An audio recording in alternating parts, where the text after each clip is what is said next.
The cemetery is the wealthiest place on earth because it contains the untapped potential of companies that never started, inventions that never happened, books that were never written. It contains the hopes and dreams of people who never pursued them because of fear. That's by Dr. Miles Monroe. It's So, welcome to In beautiful. Full Effect, where we inspire and encourage you to live powerfully a life you love. And today's guest is no stranger to saying yes. She is a consultant, a facilitator, and author. She is also an executive and performance coach. She has stepped down from being a highly esteemed professor, a huge contributor in academia, wearing so many hats, to now being a creator of heal meditations, a retreat host, and an ever evolving being.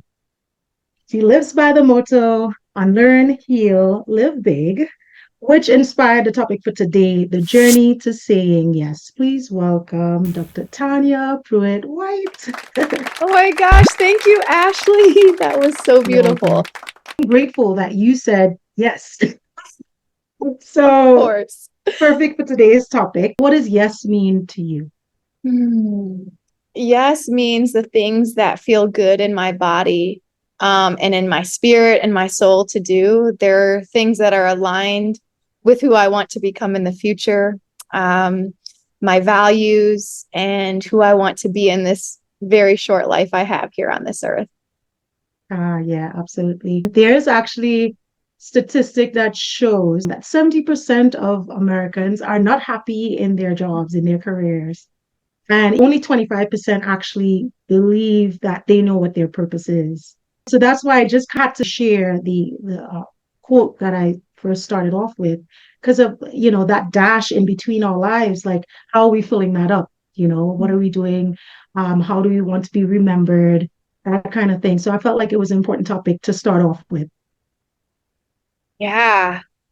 And I know, like, when we were trying to figure out what the topic was, you didn't just say saying yes, but the journey to saying yes.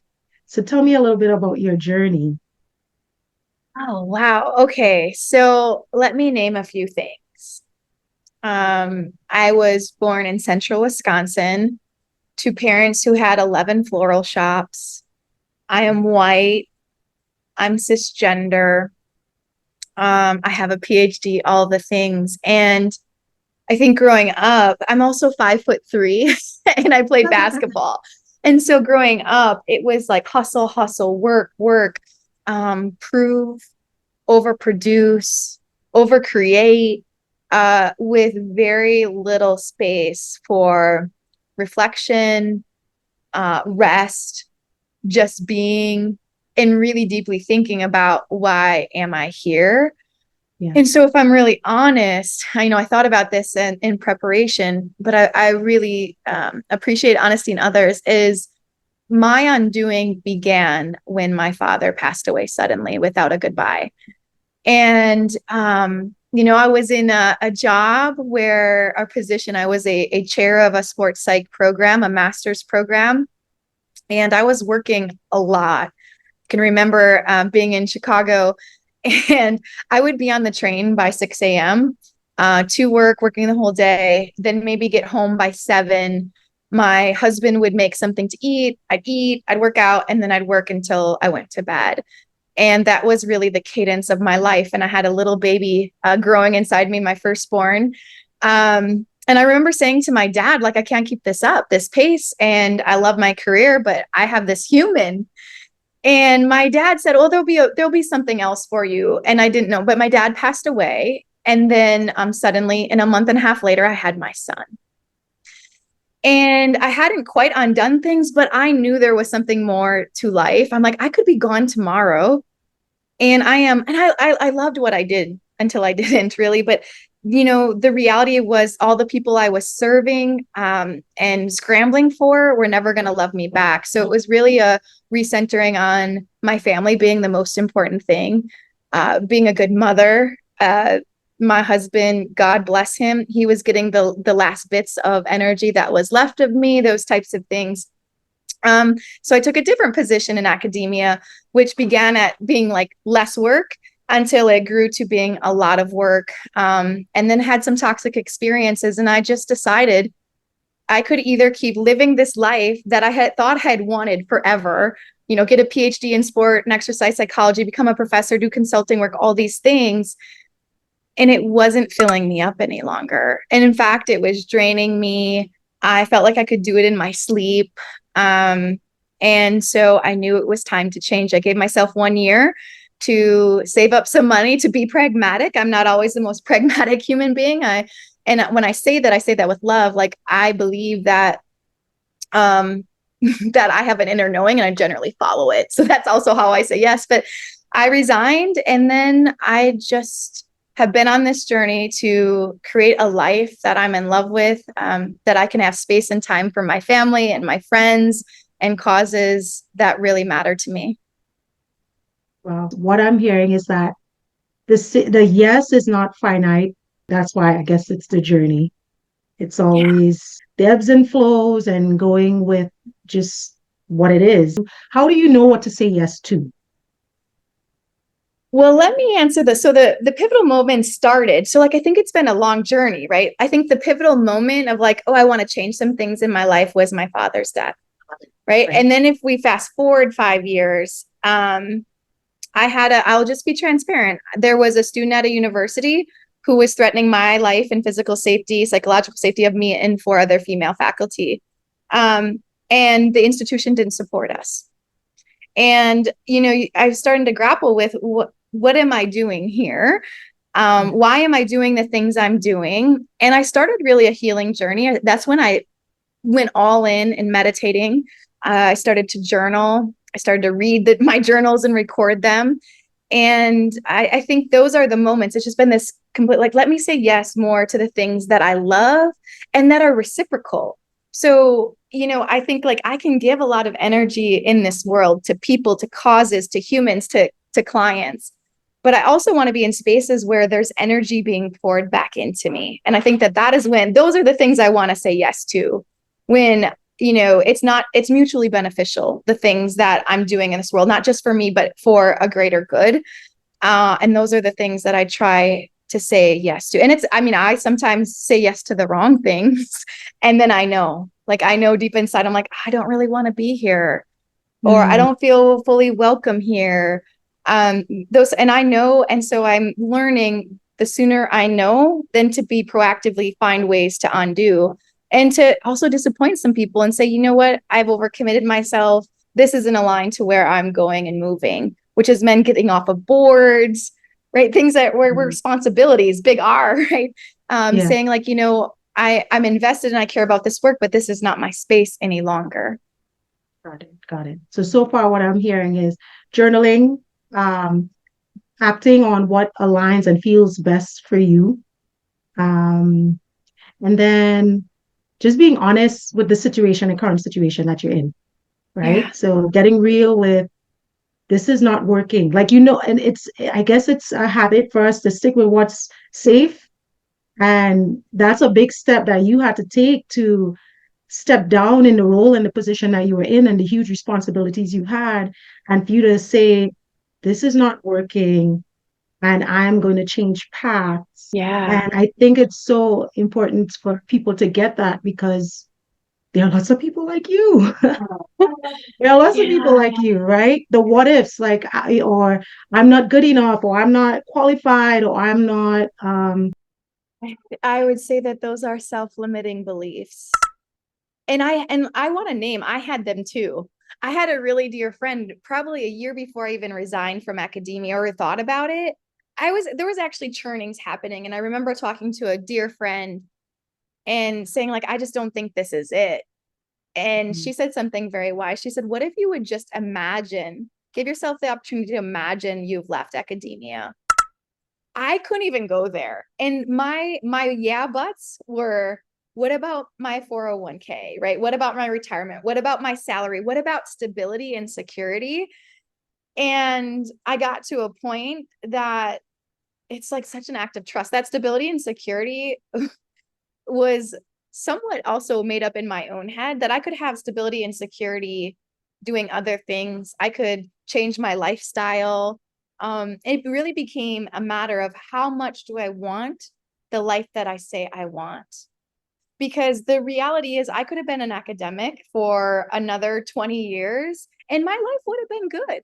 It would have been stable. I would have taken vacations. Um, and for me, I'm on a quest. Like, I don't want my life just to be like these dull moments. I want every day to be rich and full and challenging. I want to feel Mm, everything that life has to offer. I want to feel the heartbreak and the exhilaration because to me, that is a life that is really lived. And it's scary. It's HE double hockey stick sometimes. Um, but then I know I've really lived when I'm, and my final day that I can say, like, I gave it everything I had. yeah.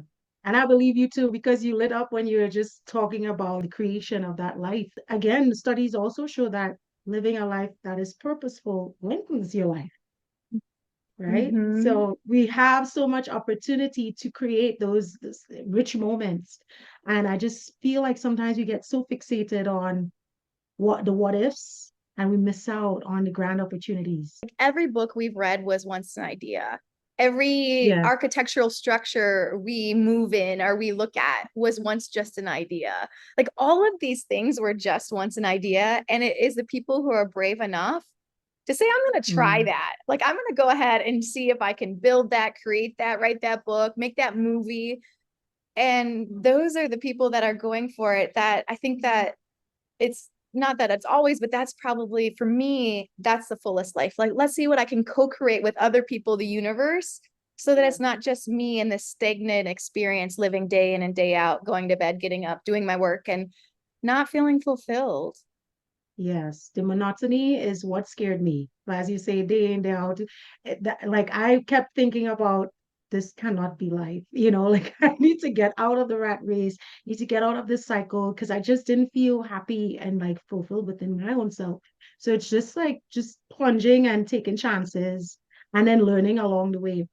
So my next question now is, when do you know when to throw in the towel, or maybe this is for you and just to keep going? Like, when do you know, how do you know how to decipher between like those two? Mm. I think it's probably different for everyone. And when I get still, I know. I when I get really still, I'll know if I want to take on a position, a contract, or I don't. And I Mhm. think I'll speak for me and probably others. What I do is I'll be like, oh, I'll keep, like I already said yes. So my commitment to that person or that responsibility, I need to see that through. I was raised in a family where like you signed up for something, you saw it to the end, no ifs, ands, or buts. Right? We live in a society that like right, that you want to be very predictable, pragmatic, do the things, and to change your mind sometimes, especially as women, be like, oh, they're erratic, or right, there might be all these stereotypes. And so then we end up doing all these things only out of responsibility or commitment or fear. And I will say, I've worked with clients too that are like, and I feel really dead inside. But my Mm, life looks great. My position, my yes. family, like all the things, the optics of my life look wonderful, though I am inside just dying. Yeah, that's so true. So what do you think would be um misconceptions? Like if someone decides now, like, you know what she's saying is resonating. I feel that I want to say yes. I want to jump into, making that commitment to me. I think, sometimes it's like, okay, when I leave, whatever it could be leaving a position, it could be leaving a city, a town, a country, it could be leaving a partnership or relationship.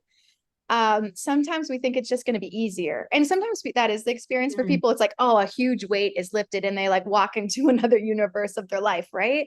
And then there's another reality.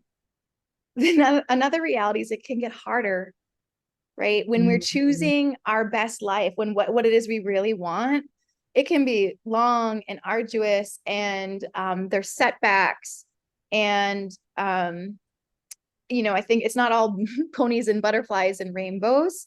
And that's what I would want people to know. I mean, I've had even like my sister and family, like, oh, wow, Tanya just leaves an academic position and goes and starts something new. Like, there have been days on the floor where I'm like, what have I done? yeah, yeah. And I think when the core of our being is so desiring whatever it might be, a grander purpose, or maybe some people want to start a business or have a family, whatever that change is, that different, might not even be life, but experience that they're searching. If that is big enough to keep us fueled, then we find a way. You Mhm. know, it's not always, we might not be more prosperous financially, you know, right away. I think it takes time to build this journey of saying yes to the things that most align. That's one misconception. The other misconception is people sometimes think that it's really selfish. And I have dealt with it myself of thinking, oh, this is so selfish. And then the and to that is when we are aligned with our greatest purpose and what we love doing and passionate, we just show up different. Everything else can blossom. Our relationships with friends, family, clients, like when we are so aligned with why we're here and what we love, then everything blooms. And I think it is actually, rather than it being selfish, it's probably such a gift to not only ourselves, but all the people around us too. I like that. So that I guess that would also make sense to the people pleasers, right? It kind of speaks to these, I guess, these roles that we feel that we have to fulfill, we have to fit, we have to live up to, and just being okay with it's not working. Because if I'm empty, I cannot serve you. Like it's not a selfish thing. And I like that you touched on that because yeah, that Mhm. guilt does set Yeah. in, especially as, like Yeah. you said, a mom. So as I just touched on that, how do you now juggle all of that? Being a mother, being Mm. a career-driven person, being, someone who just lives big. How do you juggle that all? My partner is not perfect, but a saint. I think that is having support. So maybe for some people it's a partner or not with children. It never looks perfect. I think that is so key. Some days it is not a great meal on the table. It's like it's just so much grace of that. My presence. I'm going into the thought about my children, and it's, you know, sometimes I think about parenthood, for me motherhood, that it's like having like these really well curated meals, lots of wonderful opportunities, reading books all of the time, and I'm learning that my presence is more than enough. And so when I get into this idea that my kids might not getting the best of me, or they don't have the things they need, they have everything they need because I'm their mother. And I'm not perfect, but a parent who shows up, and that's part of my undoing, right? A parent who shows up, even when I have so many responsibilities, but I'm showing up for my child. I feel that that experience for my kids is the gift that I want to give them. I don't always do it perfectly, but it's a gift that I really think that my children deserve, all children deserve. And it's going to look different for different parents, but this is a choice that I've made, and it's hard. Oh my Mm, gosh.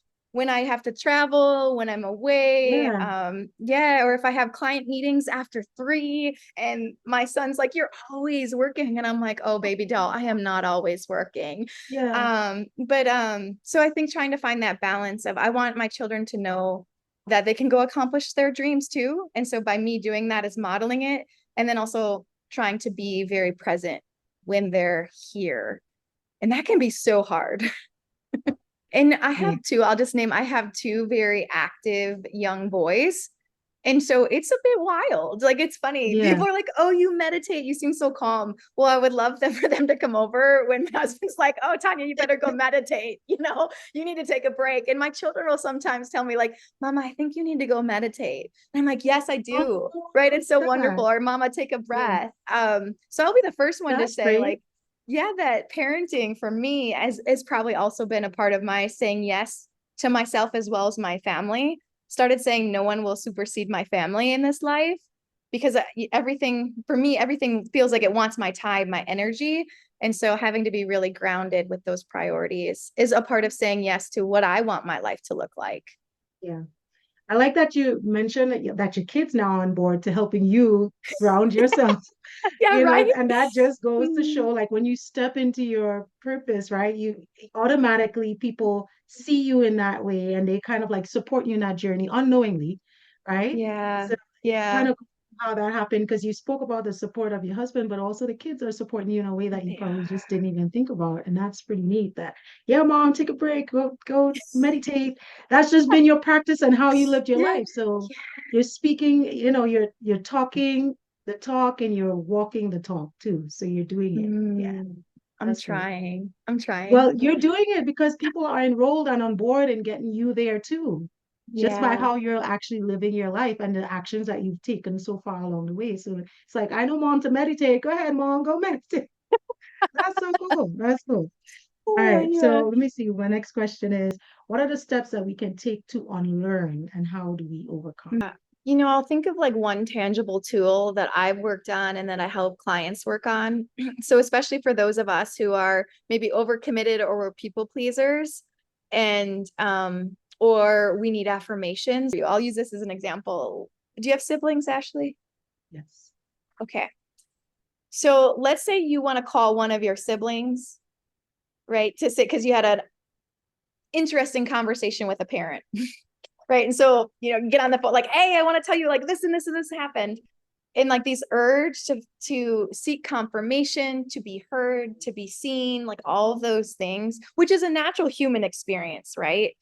It is also a way that we distance ourselves from ourselves. I mean, I encourage clients if they are a people pleaser or they are seeking affirmations from other people a lot in their life, to slow down. And when we feel the urge to call a sibling because of something interesting a parent did, to just like stop and say, you know what? I know. Like, I know that was awkward, or I know that was hurtful, or I know that that really happened when I was a child, right? It's just a practice of to check in with ourselves. So if we like, let's say you go and give a big talk, and you're like, afterwards, you're like, I don't know how I did, and you're like, you're right, you're in your own head, and I don't want to put that on you, but that's common experience for a lot of people who present, That's how right? it'll probably Of be like, about this interview. yeah. And then right after the interview or after the talk or whatever it might be, and you were brave and you said the things, is to like pause rather than, I'll say for me, like calling a good friend or a partner, of being like, I sometimes I put my hands on my heart, like I did the very best I could. I showed up in my true authenticity. I'm growing. And whatever situation was, like, seek my own knowing first rather Mm. than everyone else's perspective. Because the reality that I found to be true is that nobody else can live the life I need or knows what I need in a given moment. So I'm on a journey to just like love myself and love my own soul and give it, caring and love and affirmation that I'm sometimes seeking from the people around me. So I've been on this journey. When I want to call a good girlfriend about something, I'm like, no, no, no, no. Like, I'll just like, that person knows that, what that was uncalled for, right? Trusting myself and seeing why I want someone else's guidance in my life, maybe, or affirmation or thoughts, that I do know what just happened, or I do know what I want to do next, or I do know that maybe I made a wrong turn and I need to apologize, whatever it might be. Of seeking, I think that's a great way for a lot of us to seek our own voice first Mm. rather than all of the noise. Because I'll have clients who are like, they're like getting a committee of all the people who thinks what they should do, and everyone's telling them a different thing that they should do with their life. And that can be such a confusing space to be, because everyone is always speaking from their own perspective. Yeah, it's true. Like even putting your hands, like I'll do this sometimes with clients, of like, when we put our hands over our heart, like I can feel my heart beating, right? Mm. It's just like, no matter what I do, I like, my heart's still working for me. It's still showing up for me. I Mm. can make mistakes. It's going to guide me through the process. It has a very calming effect to just put our hands over our heart and also take some Mm. deep breaths. In the intro, I said performance and executive coaching. So, what exactly is that? Yeah, What so does that let look me, like? yeah, it looks different with every human being that I have the honor to work with. I want to say I hadn't gone on this path expecting it to become an executive or performance coach. With my degree in sport and performance psychology, exercise psych, I see now how there's so much crossover. But a dear friend and colleague, Dr. Rob Owens, had encouraged me to apply for a position at what is Valor Performance. And, I tell the story all the time, but I think it's really important. I was like, no, that's not the direction my life's going, right? Like, no, that's not what I want to do. And he was so kind and said, I think you should think about it. You'd be great. And so I decided I had nothing, like, let's say yes, right? Okay, I have nothing to lose. So I thought I'd take on 5 clients. It's better. Then I said I would take up to 40 because I loved it. So in the simplest terms, how I view what I do is sometimes people say, well, this feels like therapy. And it's not fair, it's therapeutic. Right? Mm. It's therapeutic to hold someone's reality, whether it's someone deciding if they're going to retire in a year or next, or, our next year, right? Like when they're going to retire.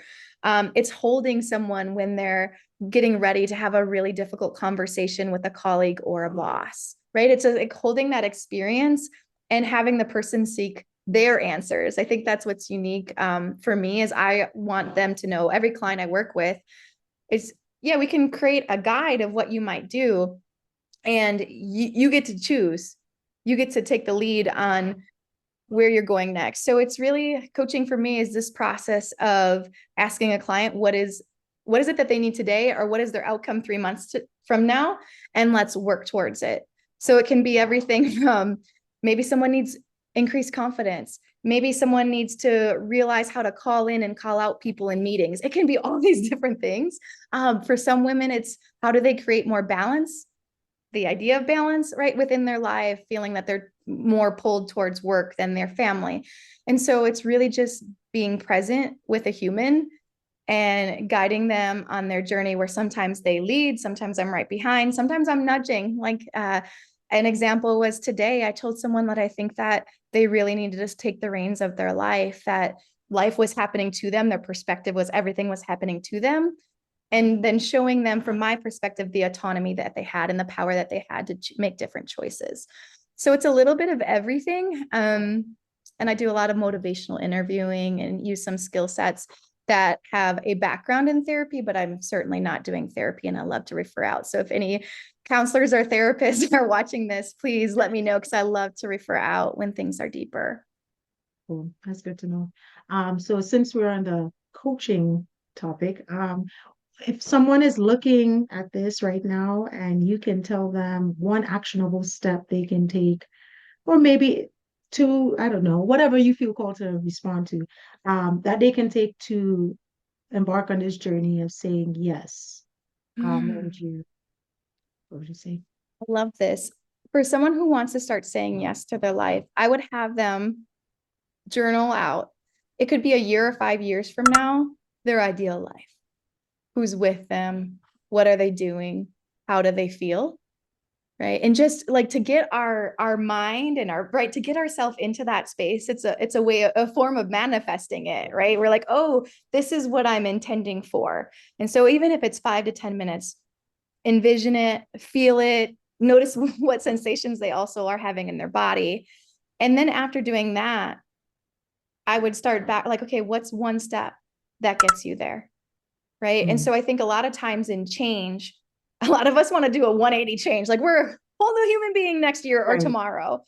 And for many of us, it's these small incremental 1 degree shifts. Dr. Martha Beck talks about this, these 1 degree shifts that will be in a completely different place in our life 6 months from now if we were just making these very small steps.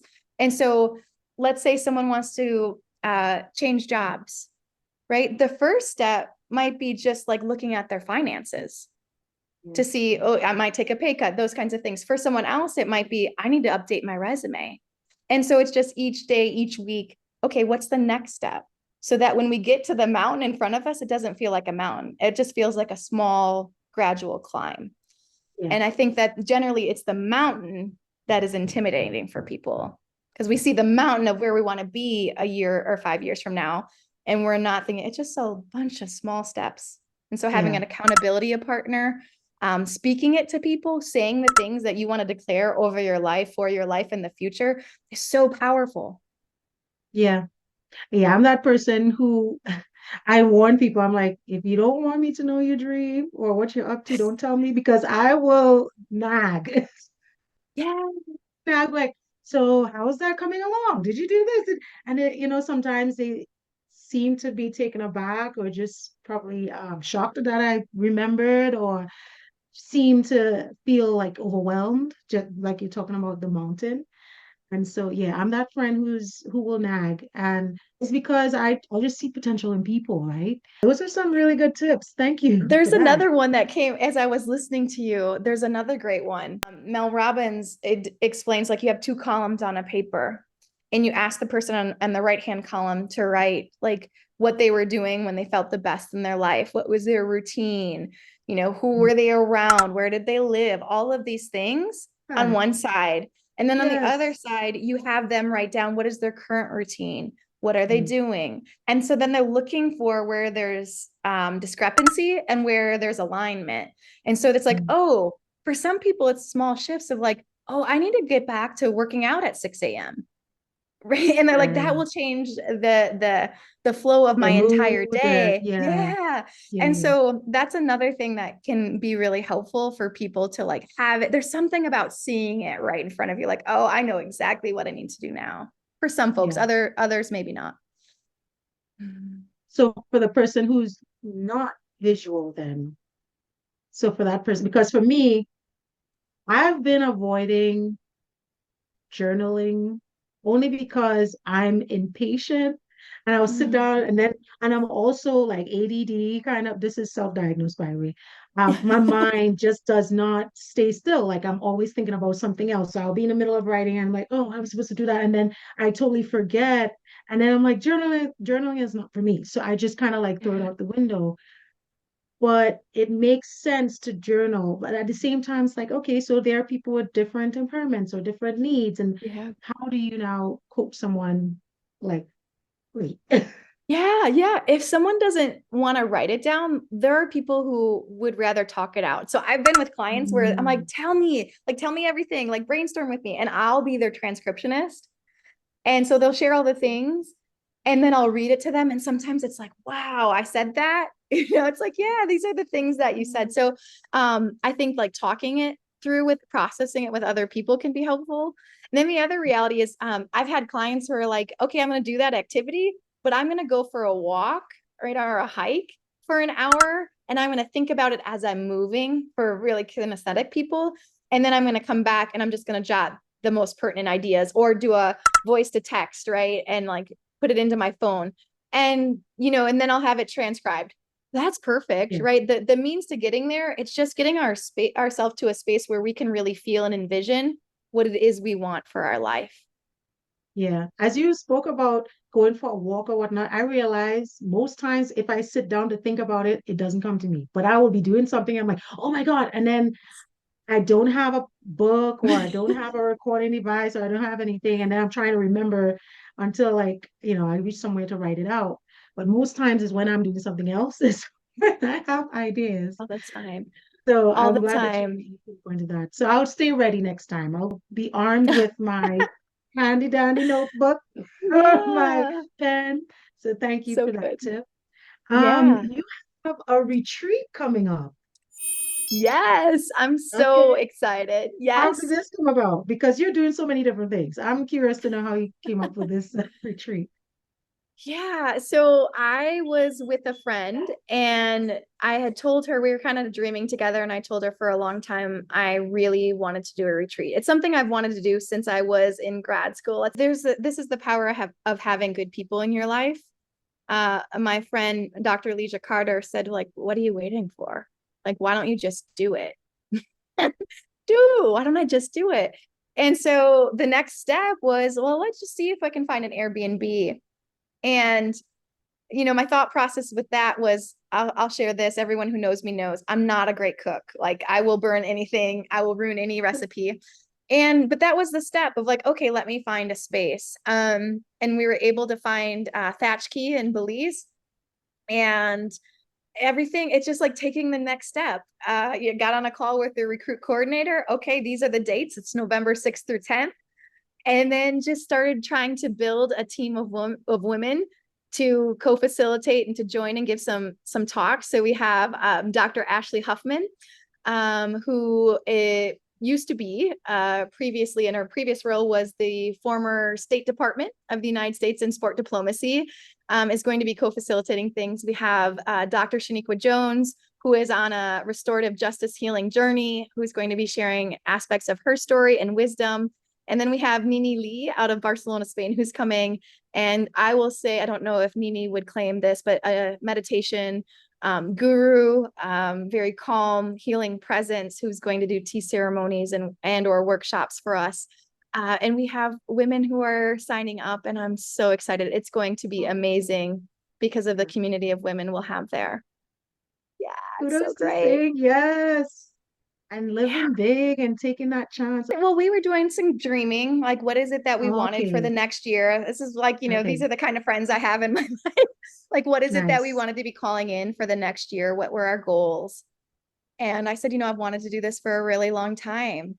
And I think, I don't know if it was excuses. I hadn't come to a space where I was ready. I think that's a reality. Mm, okay. And I think that's a piece of it too. And I think because of some of the inner work and the journey I've been on, I feel ready. And I You're will, again, you're walking the talk. You're doing it. and I will add, I want to share what my doubts were along the way.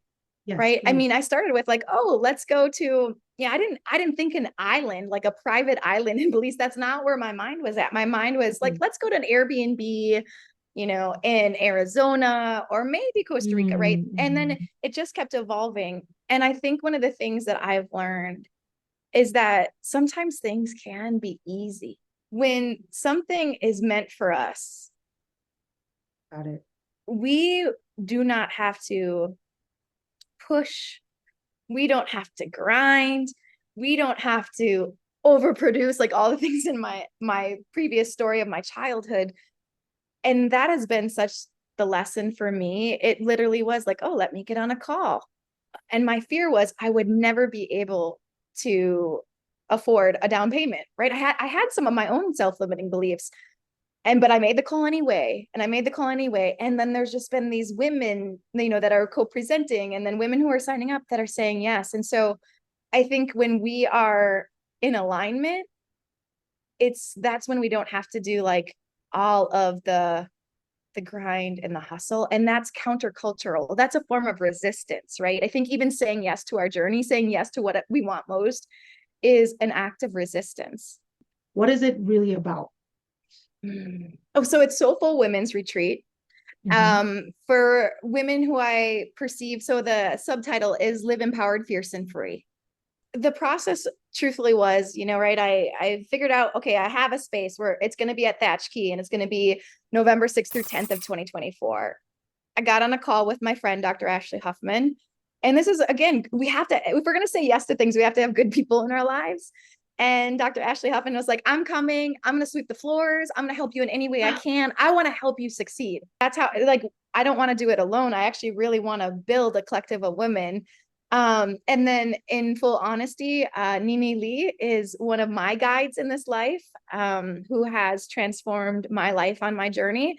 And I would entrust her with any woman. And so wanted to invite her in. And then Dr. Shaniqua Jones is here in Chicago. And I think life is so serendipitous. God is always moving. I have a faith. And so if people have a faith or they believe in the universe, I honor that, but I have a faith. And we were in the middle of the pandemic, and Dr. Leslie Fisher and I were writing a book, or co-editing a book, Sexual Misconduct Prevention in Sport. And with everything that was going on during the pandemic and the racial tension and life, Dr. Shaniqua Jones was going to be writing the restorative justice chapter, and said, you know what, I don't have the capacity, I don't have the time. And also it was on academic work is unpaid work, right? So grateful that you considered it. Our paths are going to cross again. And I follow Dr. Shaniqua Jones on social media and adore her as a human being. And I attended it was a stress management session, I believe. It was a virtual session. And I'll be transparent. Like, I was one of two white women, and I felt so held and so seen and so loved, and everyone was so open. And it was a moment where I just felt ease. I felt liberated. I felt free. And I knew right then that I wanted to invite Dr. Jones. And so Dr. Jones said yes, and I was so grateful. So Oh, I can yeah, imagine. Yeah, that's yeah, exciting. That's exciting. yeah, yeah. Again, you have that support and you just put it out there. And what's important, what I got from what you're sharing is that not just the support, but you don't have to do it alone. You don't have to do it No, alone. So retreat just sounds really, exciting. And I want you to go over again the dates. How can they register? Yeah. okay, so it's Soulful Women Live Empowered, Fierce, and Free. And it's November 6th through 10th of 2024. So it's about 6 months away. There is a 50% down payment. I don't know all the prices off the top of my head, but there's a 50% down payment that's due at the time of registering. And then 30 days before is the final payment. And you can go to drtanyaripkel.com. And if you go there, you'll go under retreats and events and you'll see the retreat website page. It's all there for you. If you have any questions, you can feel free to email me from that website. Are there any other offerings that you have? So performance, and how can people contact you for that if you're still taking on new clients? Yeah, oh, thank you, Ashley. You're so gracious. You're probably going to notice a theme here. Emily Kalis and we are co-facilitating Own Your Next Move. It's for professional women who are in transition. So like transitioning to new jobs or motherhood or going back to work, all of those types of things. And we're in our first cohort and we have 8 amazing women. And we will be offering that again in the future. So it's really a support space with reflection pieces every week. And then I'm also taking on one-on-one clients in performance and executive coaching. So if you find me on my website, you can go ahead and set up a meeting and we'll connect. So your website is where it all goes down. Yeah, Everything they yeah, need to yeah. know, go to the Everything's on the website. website. Yeah. Great. And is there anything else that you wish to share that I might have missed? Feel free Hmm. to take the I floor. think that I would share that saying yes to yourself can be the best decision that you make in your life. And it doesn't mean that it's easy. There's probably going to be a lot of undoing from one's past, socialization, and people will also project. I think that's really important to name that people will project out of love their own fears, right, for you, for your life. And that's okay. And we can still say yes to the things that matter the most to us. But I think sometimes we think that when we say yes to something, there won't be hardships along the way. And I think there will actually be more. Woo! Yeah. All right. Well, let me just say Oh, thank you first before you end. Thank you so much for today's session, my very first interviewee yes. on the info effect. It's been great. I couldn't ask for a better person. Thank you so much. And what a great way to start it off and to really put each and every one of you in action towards fulfilling and achieving those goals that you have really deep in your heart. And I really want you to succeed and achieve whatever it is. Live your full life, live your best life in full effect. Entitled for wanting more than a job, a paycheck. You desire a mission, a life's call, a legacy, a purpose.